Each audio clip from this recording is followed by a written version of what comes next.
Assalamualaikum warahmatullahi wabarakatuh. Hai, saya Ime.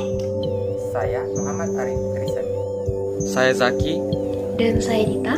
Lalu pada kesempatan kali ini kami akan menjelaskan tentang sistem koordinasi pada tumbuhan, gerakan pertumbuhan, mekanisme fototropisme, hormon pada tumbuhan, serta proses pembungaan dan faktor-faktor yang mempengaruhinya.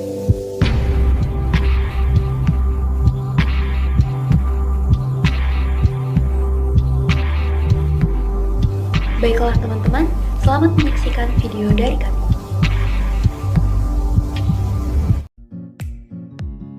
Baik, pertama-tama saya akan menjelaskan kepada kalian apa itu sistem koordinasi pada makhluk hidup.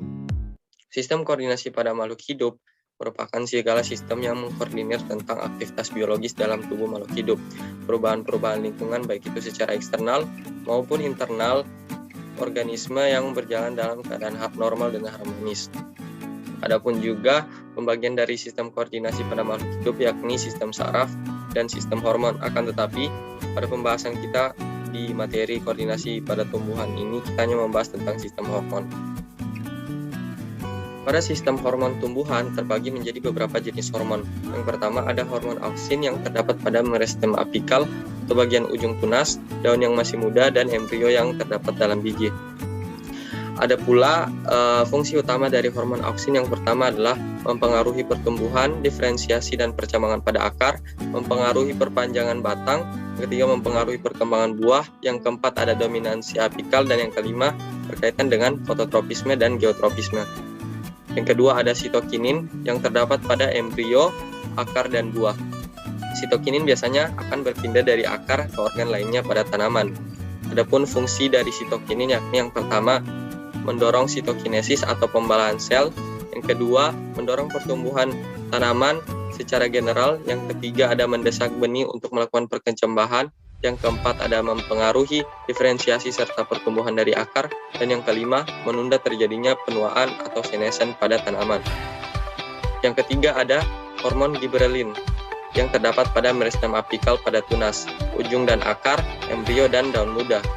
Hormon giberelin ini mempunyai fungsi yang pertama untuk mempengaruhi diferensiasi dan pertumbuhan dari akar, yang kedua mendorong biji untuk mengalami perkembangan, yang ketiga perkembangan kuncup, yang keempat pembungaan, yang kelima perkembangan pada buah, yang keenam mendorong pembungaan dan perkembangan pada daun. Yang ketiga ada hormon etilen yang terdapat pada buah masak atau matang, buku-buku pada batang dan daun yang senescen atau mengalami penuaan. Adapun fungsi dari hormon etilen ini yang pertama memicu terjadinya pematangan, yang kedua antagonis dengan hormon auksin, yang ketiga promotor dan inhibitor dalam perkembangan dan pertumbuhan dari organ-organ tanaman seperti akar, batang, daun dan bunga.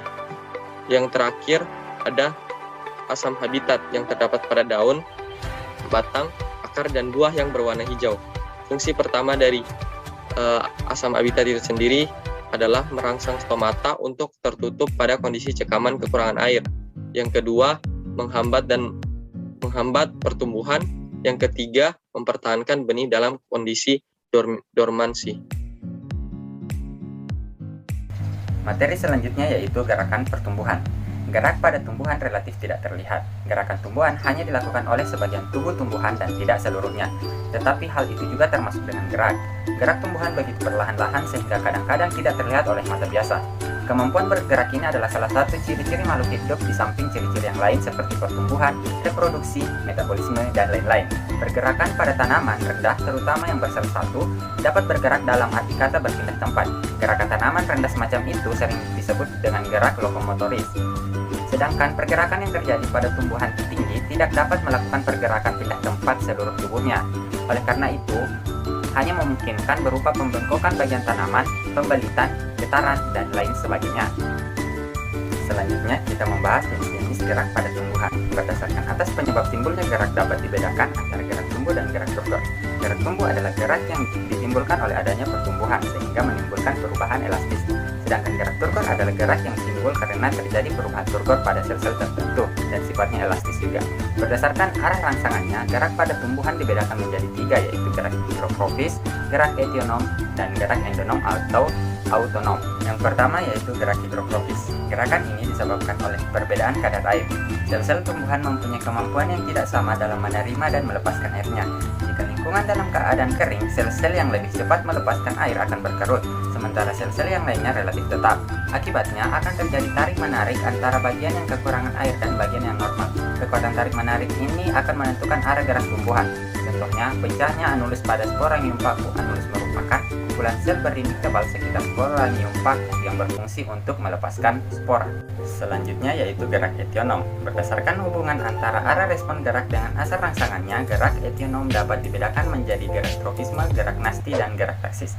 Yang pertama, gerak tropisme. Tropisme adalah gerak bagian tumbuhan yang arah geraknya dipengaruhi oleh arah datangnya rangsangan. Gerak tropisme dapat dibedakan menjadi tropisme positif apabila gerak itu menuju sumber rangsangan dan tropisme negatif apabila gerak itu menjauhi sumber rangsangan. Ditinjau dari macam sumber rangsangannya, tropisme dapat dibedakan lagi menjadi fototropisme, geotropisme, hidrotropisme, kemotropisme, dan thigmotropisme. Adapun gerak tropisme yang pertama yaitu fototropisme. Fototropisme adalah gerak bagian tumbuhan karena rangsangan cahaya. Gerak bagian tumbuhan yang menuju ke arah cahaya disebut fototropisme positif. Misalnya gerak ujung batang tumbuhan membelok ke arah datangnya cahaya.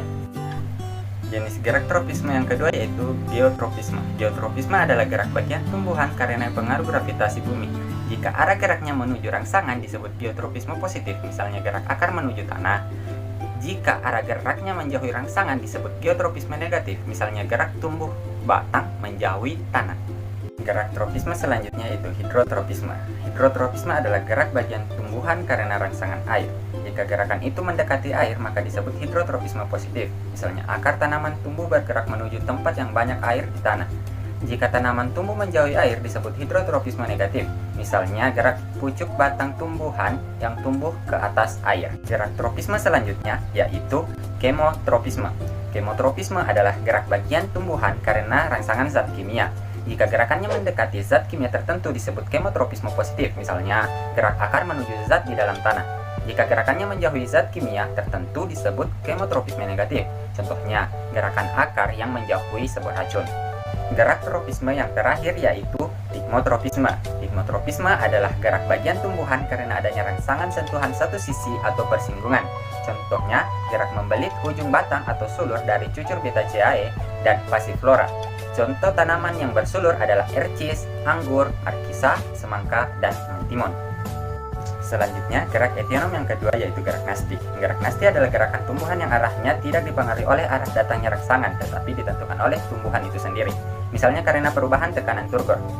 Yang pertama yaitu fotonasti. Fotonasti merupakan gerak nasti yang disebabkan oleh adanya rangsangan cahaya. Misalnya gerakan mekarnya bunga pukul 4 pada sore hari. Gerak nasti selanjutnya yaitu termonasti. Termonasti merupakan gerak nasti yang disebabkan oleh rangsangan suhu, seperti mekarnya bunga tulip. Bunga-bunga tersebut mekar jika mendadak mengalami kenaikan suhu dan akan kembali menutup jika suhunya kembali turun. Adapun gerak nasti yang selanjutnya yaitu haptonasti. Haptonasti merupakan gerak nasti yang disebabkan oleh sentuhan serangga. Contohnya pada tumbuhan di Dionaea, sejenis tumbuhan perangkap lalat. Bila ada lalat yang menyentuh bagian dalam daun, daun akan segera menutup sehingga lalat akan terperangkap di antara kedua belahan daun tersebut. Adapun gerak nasti yang terakhir yaitu nasti kompleks, merupakan gerak nasti yang disebabkan oleh beberapa faktor sekaligus seperti karbon dioksida, pH, suhu, dan kadar kalsium. Contohnya, gerak membuka dan menutupnya stomata yang ada pada daun. Adapun gerak etionom terakhir yaitu gerak taksis. Taksis adalah gerak seluruh tubuh atau bagian dari tubuh tumbuhan yang berpindah tempat dan arah perpindahannya dipengaruhi oleh rangsangan.